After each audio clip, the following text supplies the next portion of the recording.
ఆ దళితులను తీసుకొచ్చి వెంటనే పోలీస్ స్టేషన్లో కూర్చొని విషయాలు మేము గతంలో ఎన్నో చూసాం.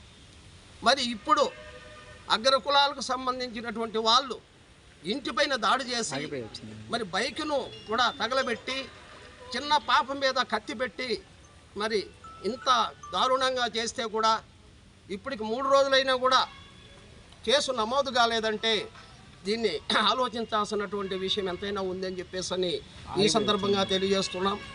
మరి ఇప్పటికైనా కూడా SC/ST అట్రాసిటీ కేసు నమోదు చేసి దోషులను వెంటనే శిక్షించకపోతే మేము ఈ యొక్క ఉద్యమాన్ని తీవ్ర రూపం చేయాల్సినటువంటి అవసరం ఉంటుంది అని చెప్పేసి ఈ సందర్భంగా తెలియజేస్తున్నాం.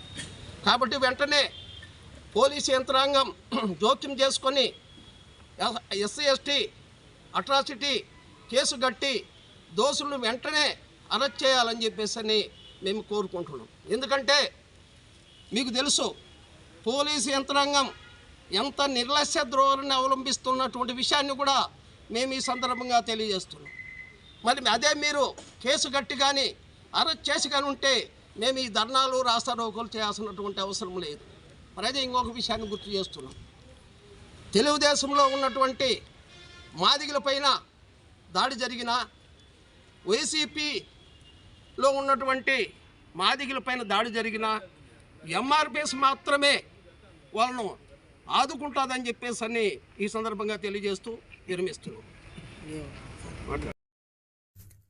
కడప జిల్లాలోని మరిన్ని వార్తా విశేషాల అప్డేట్స్ కోసం మా SCN న్యూస్ ఛానల్ను తప్పకుండా చూడండి.